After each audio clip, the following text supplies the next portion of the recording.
नमस्कार साथियों, स्वागत है आप सभी का एमर्स क्लासेस में। और आज की इस वीडियो में जानेंगे उत्तराखंड वन दरोगा भर्ती परीक्षा से संबंधित कुछ इंपॉर्टेंट क्वेश्चंस को। और आज के क्वेश्चंस है फिजिक्स से रिलेटेड। और आज का पहला क्वेश्चन है, निम्न में से कौन सी धातु अर्धचालक के रूप में ट्रांजिस्टर में प्रयोग होती है?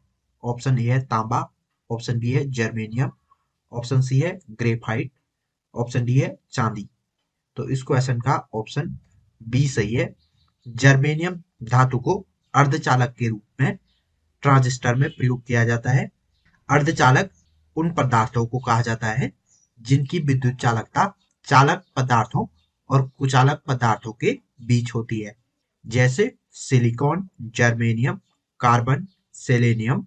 ये सभी अर्धचालक के उदाहरण हैं। दूसरा क्वेश्चन है, चुंबकीय सुई किस तरफ संकेत करती है? ऑप्शन ए है पूर्व, ऑप्शन बी है पश्चिम, ऑप्शन सी है उत्तर, ऑप्शन डी है आकाश। इस क्वेश्चन का ऑप्शन सी सही है।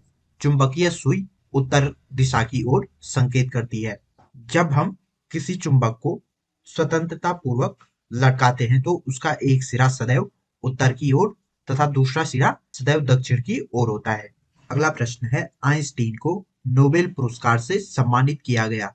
ऑप्शन ए है प्रकाश वैद्युत प्रभाव के लिए, ऑप्शन बी है विशिष्ट ऊष्माओं के सिद्धांत के लिए, ऑप्शन सी है विशेष सापेक्षता सिद्धांत के लिए, ऑप्शन डी है बोस आइंस्टीन सांख्यिकी के लिए। तो इस क्वेश्चन का ऑप्शन ए सही है। एल्बर्ट आइंस्टीन को 1921 में प्रकाश वैद्युत प्रभाव के नियम की खोज के लिए नोबेल पुरस्कार से सम्मानित किया गया था। अगला क्वेश्चन है, ट्रांसफॉर्मर का उपयोग निम्नलिखित में से किस उद्देश्य से होता है? ऑप्शन ए है प्रत्यावर्ती धारा को दिष्ट धारा में बदलने के लिए, ऑप्शन बी है दिष्ट धारा को प्रत्यावर्ती धारा में बदलने के लिए, ऑप्शन सी है प्रत्यावर्ती धारा विभव को ऊंचाई अथवा अपचाई करने के लिए, ऑप्शन डी है दिष्ट धारा विभव को ऊंचाई करने के लिए। इस क्वेश्चन का ऑप्शन सी सही है। ट्रांसफॉर्मर का प्रयोग प्रत्यावर्ती धारा विभव को ऊंचाई अथवा अपचाई करने के लिए प्रयोग किया जाता है। अगला प्रश्न है, जब टीवी का स्विच ऑन किया जाता है तो ऑप्शन ए है ध्वनि पहले सुनाई देती है और दृश्य बाद में दिखाई देता है, ऑप्शन बी है दृश्य पहले दिखाई देते हैं और ध्वनि बाद में सुनाई देती है, ऑप्शन सी है दोनों साथ में दिखाई और सुनाई देते हैं, ऑप्शन डी है उपयुक्त में से कोई भी नहीं। तो इस क्वेश्चन का ऑप्शन ए सही है। जब टीवी का स्विच ऑन किया जाता है तो ध्वनि पहले सुनाई देती है और दृश्य बाद में दिखाई देते हैं। अगला प्रश्न है, विल्हेम रॉन्टगेन ने आविष्कार किया था। ऑप्शन ए है रेडियो का, ऑप्शन बी है एक्सरे मशीन का, ऑप्शन सी है विद्युत बल्ब का, ऑप्शन डी है विद्युत मोटर का। तो इस क्वेश्चन का ऑप्शन बी सही है। विल्हेम रॉन्टगेन ने एक्सरे मशीन का आविष्कार किया था, जबकि मार्कोनी ने रेडियो का आविष्कार किया था तथा एडिसन ने विद्युत बल्ब का आविष्कार किया था और जैकोबी ने विद्युत मोटर का आविष्कार किया था। अगला क्वेश्चन है, किस वैज्ञानिक का जन्मदिन राष्ट्रीय विज्ञान दिवस के रूप में मनाया जाता है? ऑप्शन ए है सीवी रमन, ऑप्शन बी है विक्रम साराभाई, ऑप्शन सी है होमी जहांगीर भाभा, ऑप्शन डी है अब्दुल कलाम। तो इस क्वेश्चन का ऑप्शन ए सही है। डॉक्टर सीवी रमन के जन्मदिन को राष्ट्रीय विज्ञान दिवस के रूप में 28 फरवरी को मनाया जाता है। इनका पूरा नाम चंद्रशेखर वेंकट रमन था तथा इन्होंने रमन प्रभाव की खोज की थी। 1930 में इन्हें रमन प्रभाव की खोज के लिए नोबेल पुरस्कार दिया गया था और 1954 में इन्हें भारत के सर्वोच्च नागरिक सम्मान भारत रत्न से सम्मानित किया गया था। अगला क्वेश्चन है, वैज्ञानिक एस चंद्रशेखर को नोबेल पुरस्कार किस कार्य के लिए मिला था? ऑप्शन ए है नक्षत्र भौतिकी, ऑप्शन बी है चिकित्सा, ऑप्शन सी है रसायन शास्त्र, ऑप्शन डी है इनमें से किसी में नहीं। इस क्वेश्चन का ऑप्शन ए सही है। वैज्ञानिक एस चंद्रशेखर को नक्षत्र भौतिकी के क्षेत्र में नोबेल पुरस्कार मिला था। यह भारतीय मूल के अमेरिकी वैज्ञानिक थे तथा इन्होंने मृत तारों का अध्ययन करते हुए यह बताया था कि सारे तारे मृत होने के बाद ब्लैक होल में नहीं बदलते हैं, सिर्फ वही तारे ब्लैक होल में बदलते हैं जिनका द्रव्यमान सूर्य के द्रव्यमान से 1.44 गुना अधिक होता है। इससे कम होने पर यह व्हाइट ड्वार्फ या श्वेत वामन बनता है तथा इस सीमा को चंद्रशेखर सीमा कहते हैं। अगला प्रश्न है, पास्कल इकाई है?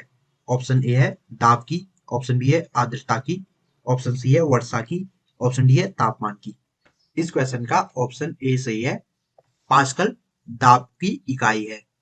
अगला क्वेश्चन है, एक अश्वशक्ति या हॉर्स पावर बराबर होता है? ऑप्शन ए है 1000 वाट के, ऑप्शन बी है 500 वाट के, ऑप्शन सी है 600 वाट के, ऑप्शन डी है 746 वाट के। तो इस क्वेश्चन का ऑप्शन डी सही है, एक अश्वशक्ति बराबर 746 वाट होता है। अगला प्रश्न है, कार्य का एसआई मात्रक है?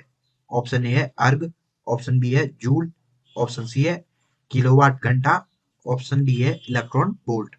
तो इस क्वेश्चन का ऑप्शन बी सही है, कार्य का एसआई मात्रक जूल होता है।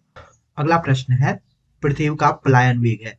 ऑप्शन ए है 11.2 किलोमीटर पर सेकेंड, ऑप्शन बी है 18 किलोमीटर पर सेकेंड, ऑप्शन सी है 21.8 किलोमीटर पर सेकेंड, ऑप्शन डी है 11.3 किलोमीटर पर सेकेंड। तो इस क्वेश्चन का ऑप्शन ए सही है, पृथ्वी का पलायन वेग 11.2 किलोमीटर पर सेकेंड है। पलायन वेग उस वेग को कहते हैं जिससे यदि किसी वस्तु को पृथ्वी सतह से फेंका जाए तो वह पृथ्वी पर दोबारा कभी वापस नहीं लौट सकती।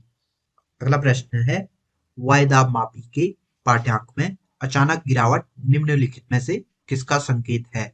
ऑप्शन ए है तूफान आने का, ऑप्शन बी है मौसम वर्षा युक्त होने का, ऑप्शन सी है साफ मौसम का, ऑप्शन डी है किसी का भी नहीं। तो इस क्वेश्चन का ऑप्शन ए सही है, जब वायुदाब मापी का पाठ्यांक अचानक से गिरता है तो यह तूफान आने का संकेत होता है, तथा जब धीरे धीरे नीचे गिरता है तो यह वर्षा होने का संकेत होता है, और यदि पाठ्यांक धीरे धीरे ऊपर उठने लगता है तो यह साफ मौसम होने का संकेत है। अगला प्रश्न है, लैंप की बत्ती में तेल ऊपर चढ़ने का कारण है? ऑप्शन ए है पृष्ठ तनाव, ऑप्शन बी है केशिकत्व, ऑप्शन सी है परासरण, ऑप्शन डी है विसरण। तो इस क्वेश्चन का ऑप्शन बी सही है, केशिकत्व के कारण लैंप की बत्ती में तेल ऊपर चढ़ने लगता है। अगला प्रश्न है, प्रकाशीय तंतु या ऑप्टिकल फाइबर किस सिद्धांत पर कार्य करता है? ऑप्शन ए है अपवर्तन, ऑप्शन बी है प्रकीर्णन, ऑप्शन सी है व्यतिकरण, ऑप्शन डी है पूर्ण आंतरिक परावर्तन। तो इस क्वेश्चन का ऑप्शन डी सही है, ऑप्टिकल फाइबर या प्रकाशीय तंतु पूर्ण आंतरिक परावर्तन के सिद्धांत पर कार्य करता है।